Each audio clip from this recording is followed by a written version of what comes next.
he was talking to me. And then I turned on the sound and he said, there's nobody that's helped us. We've been forgotten. The parents of children that have been killed by illegal immigrants. His son was killed by an illegal immigrant. And I said, what he is doing now is so important in honor of his son. Just say hello and just give just a brief description, Jamil, because it's so important. He was with me last night along with other parents of other children that were likewise killed. Please. Real quick, I don't want to dominate Mr. Trump. Thank you. Thank you. Yeah, I just want to, like Mr. Trump was saying, my son was murdered by someone illegally in the country. They were brought here when they were 4 years old, and then they were allowed to grow up like a wild animal, pretty much. My son was walking home from the mall one day, like everybody's kids do, go to the mall, on Sunday afternoon. We went to a football clinic in Pasadena on the way home. He asked, could he go? I said, yeah, I let him go. I told him, be home by 7. Around 7 o'clock, I called him. He said, I said, where are you? He said, be home soon, Dad. We caught the wrong bus, be there in about another hour. I said, I'll give you a call. I called him again an hour later. Where you at? That's what I always say, where you at? He said, I'm right around the corner, old man. I'll be there in a couple minutes. And then I heard 2 gunshots. It was so crispy. It's like being in the gun range. If you've been in the gun range, you know that crispiness tells you how close, it is. And I already knew. I had a feeling in my chest. And I went outside to see, and it was laying in the street dead, and found out that the guy who did it was released from the county jail, just like in San Francisco, on his 3rd gun charge. Now, you have somebody illegally in the country with 3 gun charges already. He's in jail now for battery on a peace officer, resisting assault with a deadly weapon. And they gave him 8 months in the county jail, then let him out 4 months early. The same day he got out, he had the Mexican mafia orders the Latino gang members to go out the same day and commit crimes so you won't be rehabilitated. So it's like an order. You have to go out the same day and commit crimes in the black neighborhood. So that was, my son walking home from the mall. They were coming into my neighborhood just to visit a neighbor. Saw my son and ran right over there and killed him just because he was there, and, he had a guy in the back seat with him that was there just as a reporter to prove that he got out the car, shot him in the head with a big gun. He had a .45. You can imagine a .45 into a 17-year-old kid's head. Don't have a chance. He was shot in the stomach. According to the coroner, while he was laying on his back, he had his hands up, and they thought he was shot 3 times because his hand was just really damaged. He had a bullet wound in his stomach and in his head. And they found out, according to the coroner, that he was on his back like this, and he shot him through his hands into his head. Now that's the original hands up, don't shoot. We hear the other stuff, you know what I mean? But that really happened. That really happened. And that day, like Mr. Trump was saying, when I saw the TV, man, and everybody was calling my house, did you hear what Donald Trump just said? I was like, yeah, I heard it, And everybody was so happy. And, my sister was saying for the first time, she saw a smile because I felt hope, I knew there was change coming, either way it go. People have to change if they want to compete with him, You have to change. You can't keep the same path, And Mr. Trump is willing to go out there and sacrifice his life, because like you said, he doesn't need money, he doesn't need power, he's powerful already, he has a name, he has what he needs, but he loves America, and I saw that, I could tell that he loves America. Why else would he be doing this, He loves America, he wants to make it good again, and I tell people all the time, I trust Donald Trump, because if he can put himself out there like that for, I just say for black people, because a lot of the Latino and black crime is happening in the black community. It was sort of transformed. It used to be all black, now it's all Latino, so we're pretty much, in a different land, so to speak. And if he can put himself out for us then I can trust him and everything else. It's like your dad. You know, your dad tell you, don't do this, don't do that. And you trust him that he knows what's good for you, you know. And I see him almost like a dad. Like I said last night, we're almost the same age, so I can't really call him my dad, you know. But he's the kind of man that you would want to be your dad, you know, successful. He's a loving guy. I mean, come on, you see him on TV, you're fired, but you see him in real life, you know. He's a nice guy, you know, and I just learned that myself. I tell everybody, you know, and in my community, you know, I have a lot of black friends, and of course, a lot of them are liberals, but they're ready to vote for Trump now. And they're saying, I haven't voted in 10 years, you know. He said, I haven't voted in 10 years. I haven't voted, but I'm going to vote for Trump. And people feel energized, and we feel happy that someone is willing to go out there and put himself out there for America, and you can trust him too. Thank you, Jimmy.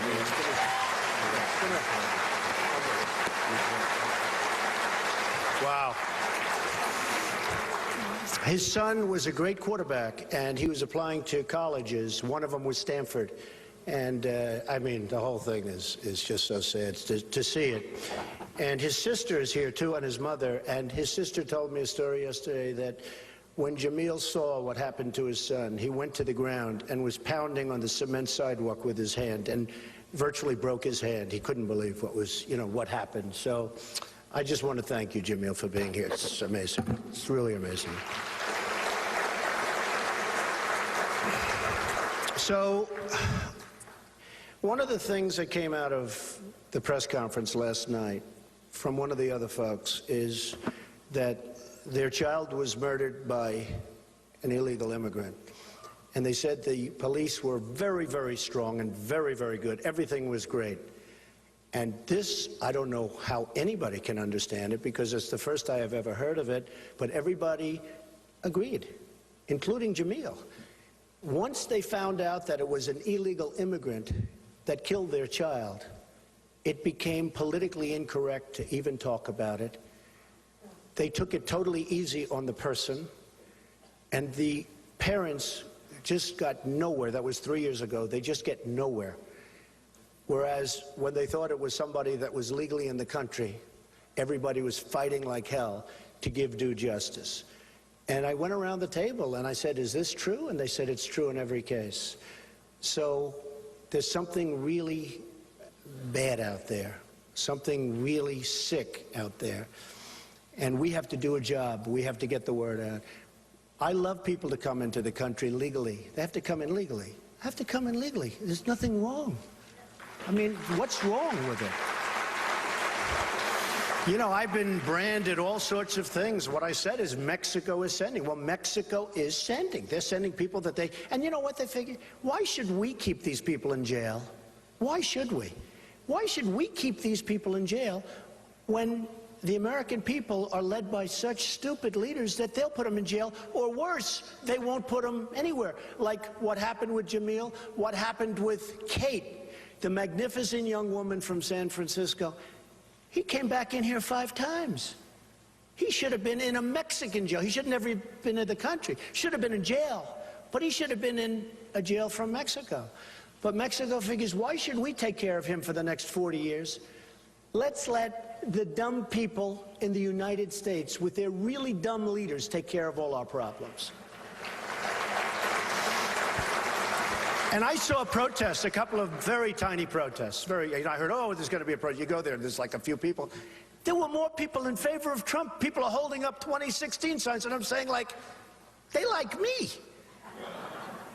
It's all nonsense. And the people that were protesting, they were so sophisticated, I guarantee you that the country of Mexico had those people doing it. Because I talk about trade.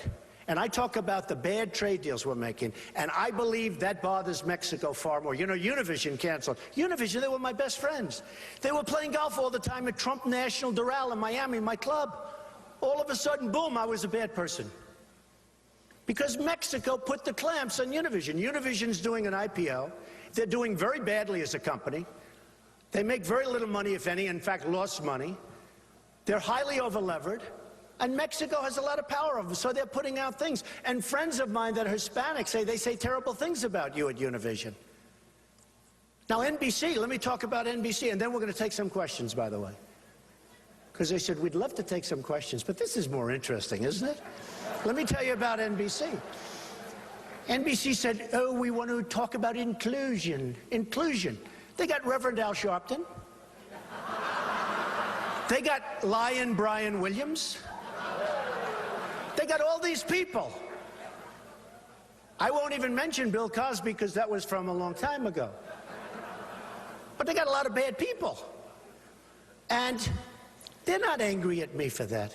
They're angry because, as you know, they renewed, The Apprentice is a very successful show, one of their most successful shows, even though it's 12 years, 14 seasons. They renewed The Apprentice. They wanted me to do The Apprentice. I said, you know, I'm going to really run for president. They didn't believe me. They renewed it at the upfronts. Everybody saw that. And if you do that, you cannot, as you know, run for office because of the very stupid laws having to do with time. If they did that, equal time, you'd have to put everybody on. I mean, all due respect, you'd have to have Rick Santorum, you'd have to have Carly Fiorina, you'd have to have lots of different people on, everybody. Every candidate would get 2 hours primetime NBC. I don't think so, right? So they're not angry at me for this. They're angry because I didn't do The Apprentice. And it's a huge show for them. And frankly, the head people of NBC, and more importantly, the bosses of the people at NBC, you know what that means. I'm not going to mention names because I think they're great people. They're friends of mine, sort of. But they're friends of mine. I thought they were friends of mine until a couple of weeks ago. But the people from Comcast came to my office to ask me, please do it, do it, do it. I said, I want to make our country great again. I can do it. I'll make great trade deals. I'll be great on the military. I want to make our country. And they thought, like, they didn't care. They wanted me to do it. Then I announced, and they said, all right, well, have fun. And as soon as you finish, come back and do The Apprentice. Another reason nobody thought I was going to run, because, you know, you're going to see on Wednesday or Thursday, you're going to see how much money The Apprentice made. A lot of money. I give up a lot. When I run, I give up a lot. When these politicians run, all they do is run for office. That's all they do. They talk, talk, talk. Nothing ever happens.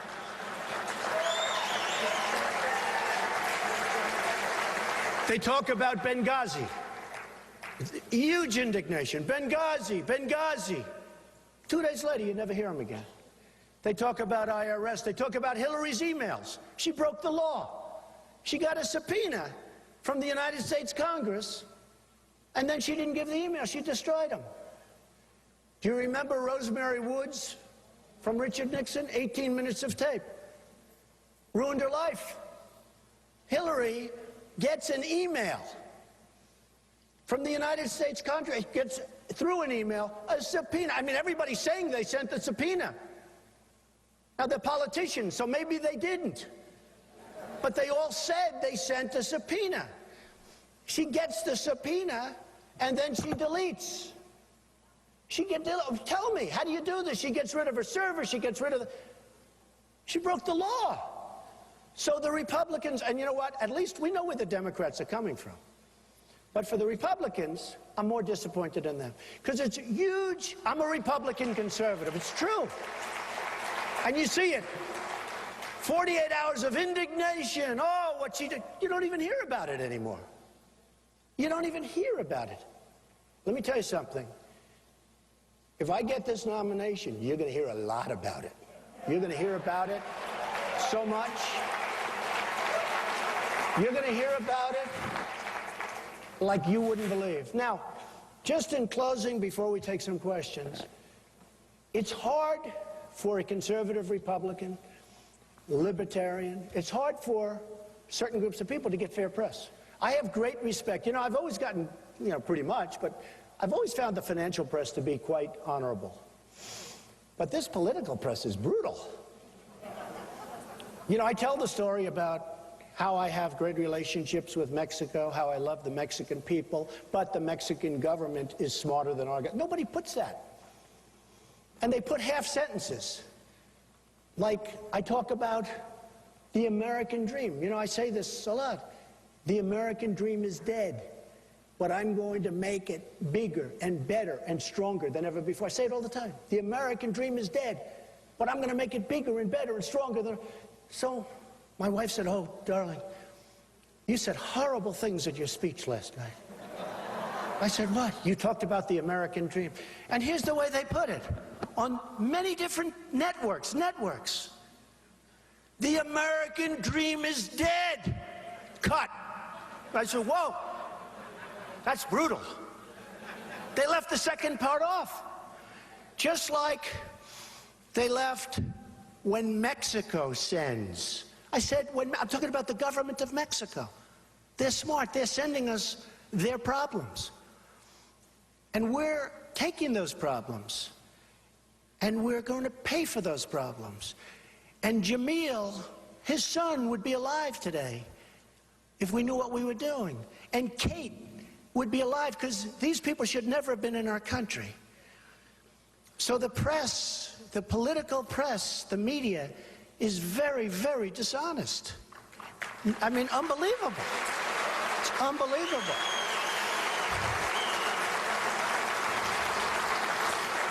But we have to live with them, and the only advantage I have millions of people on Twitter and Facebook. I love, it's like owning the New York Times without the losses. It's incredible. Tweet, tweet, tweet. So when somebody hits me, I hit them back, and I have millions of people. Millions. And it's like, great. So at least I have a megaphone that I can fight back, but it's hard because they come at you from, like even last night, it couldn't have been more beautiful because we're representing these young people who died. And some people, not all, but 20% just totally and purposely misconstrued everything that was said in that room last night. There were some stories that you would actually say they were there, but you would actually say they weren't there. So we have to be very careful. We have to be very smart. I will win, if I get the nomination, I will win the Hispanic vote because I'm taking jobs back from China. I'm taking jobs back from many places. Last quarter, we had a GNP, gross national product, which was negative. You don't see that. You look at these countries, India, all of these countries, they're going through the roof. You call up about your American Express card. Somebody's on the phone with a little bit of an accent. Where are you from? Oh, this is New Delhi. Oh, that's wonderful. That's wonderful, New Delhi. Why can't it be from